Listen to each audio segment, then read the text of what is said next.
And now our continuing series on the 100 greatest artists of all time. And at number 54, Howlin' Wolf. In 2004, in the Rolling Stone magazine, Buddy Guy wrote, "That man was the natural stuff.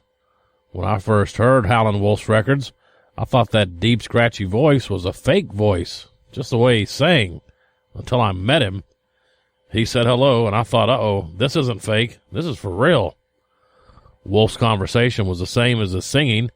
Matter of fact, the first time I met him, I started tapping my feet as he was talking. His first big records, like Moanin' at Midnight and How Many More Years, I'd heard them on the radio when I was still in Louisiana, on WLAC out of Nashville. We had an old battery-powered radio, and we'd listen to this half-hour program that came on at night. I'd hear the big man's voice and try to picture what he looked like. I thought he was a big, light-skinned guy. Then I went up to Chicago, September 25th, 1957. The next year, I was meeting all the great blues musicians: Muddy Waters, Sonny Boy Williamson, Howlin' Wolf. And when I saw Wolf, yes, he was a big guy, but he wasn't light-skinned at all. Boy, was I wrong. And he used to put on such a show. He would get down on the floor, crawl like a wolf, and sing in that voice. I'm a tail dragger. He would do this boogie-woogie thing around and around, like the kids used to do with the hula hoops, where you had to go around and around your waist to keep the hoop going. That was the kind of that he was doing. I'd see that and think, man, there goes the Wolf. He was so exciting to be on a show with. Wolf was a big man, but he could really move. It was like when the Chicago Bears had that player, the refrigerator. People think football players can't move when they're that big. And people expected the Wolf, because he was such a big guy, to just sit in a chair and belt it out. No, man, he had all the action. He had everything you wanted to see. He'd crawl around, jump around. His fists were as big as a car tire, and he would ball that fist up. When I started getting calls to come and play on some cuts behind him, I'd think, oh, I'd better play right. I'd heard he was mean. I was told that, but you know, I never had a crossword with the man the whole time, right up to the time he passed away. The reason I got a chance to play on some sessions with him, on songs like Killing Floor, Built for Comfort, and 300 Pounds of Joy, and a lot of musicians better than me didn't get those dates, was because of the way they came in thinking, this is an opportunity to blow the Wolf off stage. There was no way I could say that.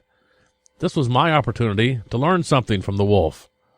But Wolf was not a demanding person. If you played something that made him smile, he would look back at you with that smile. And when he did, to me, I was getting paid. I played with Muddy, too, and it was so great to play with both of them.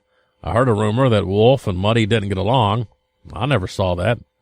Jimmy Rogers, who played in Muddy's band, used to laugh and joke about what Wolf had to say about Muddy and what Muddy would say back.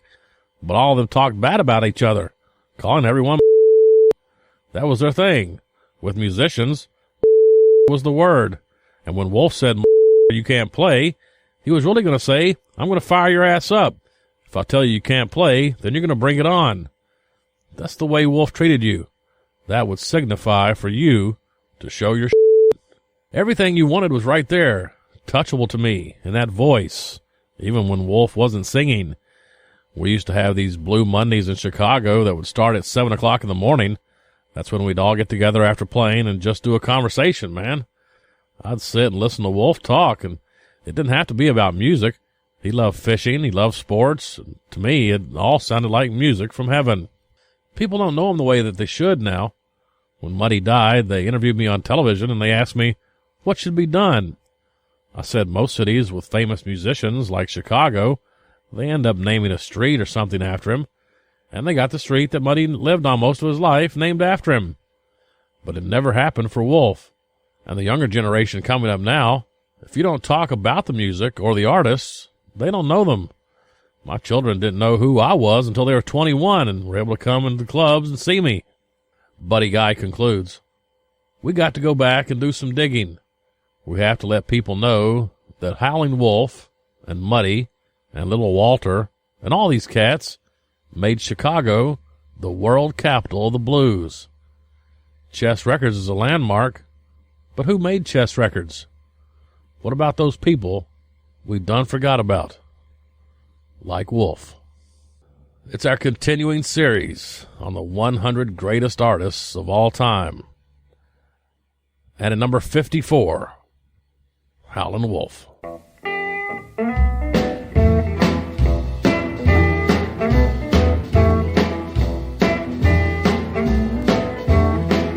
Oh, smokestack lightning, shining just like gold. But don't you hear me crying? Woo, woo, woo.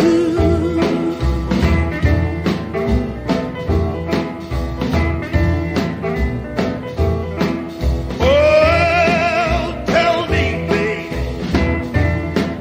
what's don't matter, yeah, but don't you hear me cry? Woo, woo, woo.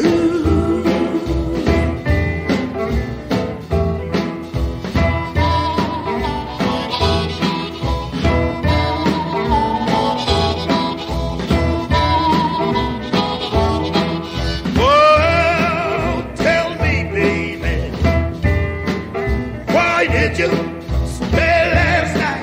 Oh, don't you hear me crying? Woo, woo, woo.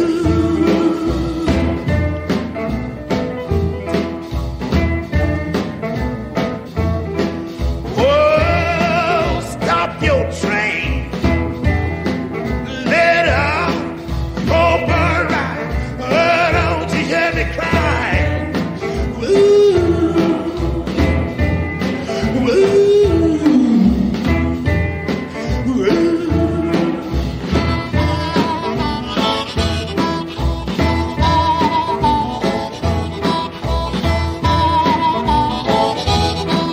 Oh, fare you well. Never see you no more. Oh, don't you hear me cry?